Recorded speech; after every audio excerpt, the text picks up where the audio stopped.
Have you ever received a trail camera picture that left you wondering, what was that? Or how did that happen? Well, today I'm going to share with you several examples of trail camera pictures that I received in 2021 from my cellular trail cameras.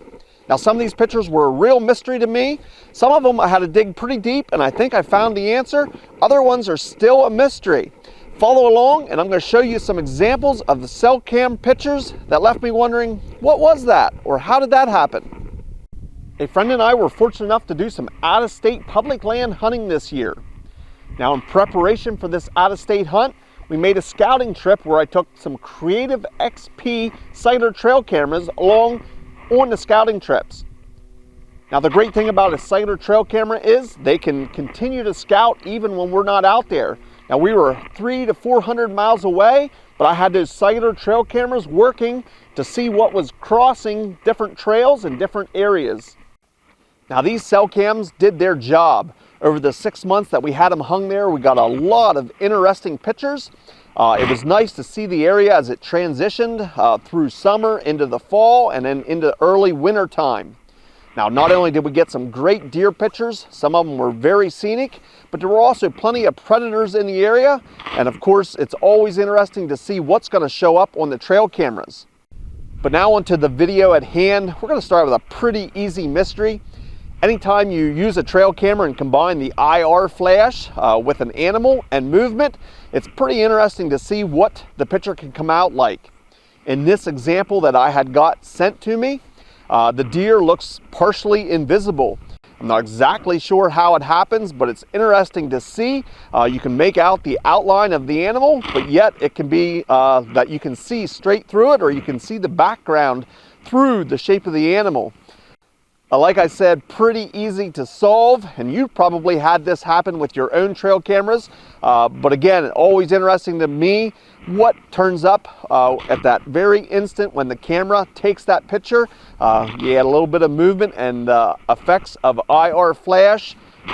Quite interesting to see a partially invisible image on your trail camera photos. Now, moving on from that example to another example that really had me scratching my head. This picture I received, it was definitely, again, a deer. It looked like the deer was moving, but the closer I looked at the picture, the deer just did not look normal. If you take a look at this deer's head, it definitely had an elongated head or nose.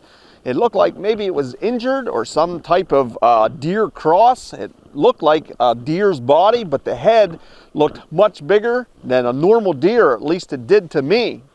Now, this picture was sent to me. Although this cell cam only sends one picture, the camera does take a 3-photo burst. Now, this cell cam was 300 to 400 miles away, and again, I couldn't readily go check it. Are there any other pictures that maybe could help explain exactly what this was? So what do you think? Was it just the movement of the deer as the camera snapped its picture? Or did I indeed capture the unique crossbred deer, or a deer with quite an elongated head? Now, I tried several things with this photo to try and enhance it and zoom in on that deer's head to see exactly what was going on. But in the end, it wasn't that great of a mystery after all. I just had to use my patience. At the end of the season, when I went back and retrieved my cell cams, I was able to pull out the SD card and have the high-resolution photos. I searched through those photos and found the 3-photo burst of the picture in question. And it turned out to be that low resolution picture that was sent to my cell phone. In fact, did make that deer look rather unusual, but when you looked at the high resolution photo, all mysteries were out of the question. When I compared the low resolution to the high resolution photo, things became a lot clearer, quite literally. I could zoom in and see exactly what was going on. In fact, this was a doe, and she was running. She had her tongue hanging out, which would indicate she was running for quite some time. The interesting thing is the very next photos on the camera told the whole story.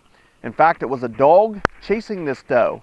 I'm not sure whose dog it was. Again, this was on public land. I hate to see this, but it was a dog chasing this deer and made her, that's obviously why she was running, and she must have been running for quite some time and had her tongue hanging out. So the mysterious deer that had me scratching my head for several months before I could check and pull my cell cams really wasn't that big of a mystery at all, but it sure lets your mind wander for a while. Now on to the last mystery, and in fact this one I'm going to need your help with because it still seems to be a mystery to me. This is not only a photo, but it's a series of photos. This particular camera was hung in an area where I thought it was going to be more susceptible to theft. So not only did I have it in a lockbox and cabled and locked, I hung this camera at between 10 and 12 feet high. That way there was no way somebody could simply walk up and reach and mess with this camera. I had to use a climbing stick in order to climb up the tree high enough to hang this camera, and doing that helps with theft, or at least keeps people from easily reaching your camera. Now this camera did its job and sent a ton of photos. In fact, this camera had sent more photos than any of the other cameras. A lot of them were great. I really enjoyed seeing that. In fact, one of the photos that it sent was quite comical. A deer coming through with a tree or part of a tree stuck on its head. As you can see in example photos of before and after, there was no other small sapling or tree that was there beforehand, but when this deer ran through, it obviously was rubbing its antlers on a tree, and the tree broke off and it was carrying it with it.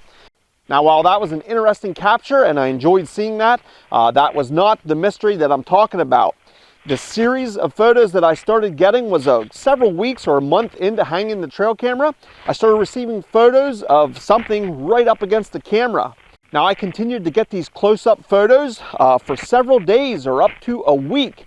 In between these close-ups, I would get regular pictures again. Now keep in mind this camera's at 10 to 12 feet high, so there's no way it could be an animal just walking past. A deer simply wouldn't look that closer. It would be impossible for the deer to be up that high. That left me thinking it has to be an insect or a bug or a spider. But when taking a closer look at these photos, it sure doesn't look like a spider or spider legs or any other type of insect. It would look like it would be the hair of an animal. Now squirrels are almost never out at nighttime, so that eliminates them. Is it a raccoon or some other type of animal that was climbing the tree and was getting that close to my camera? I want to hear what your thoughts are. I showed different examples of this close-up, so it's still a mystery to me, but hopefully you can shed some light on it. I'd love to hear what you think that was, or what do you think happened. Put your comments down in the comments section. If anything, this is fun just to look back at this year's photos that I got, and some that maybe left me scratching my head. I would urge you to get a trail camera, get out there and enjoy. You just never know what you're going to capture. Maybe you can capture something that's unique or was never seen before. So again, leave your comments down in the comments section. I always try and get back to each and every one of you. I want to thank you for watching, and we'll see you in the next video.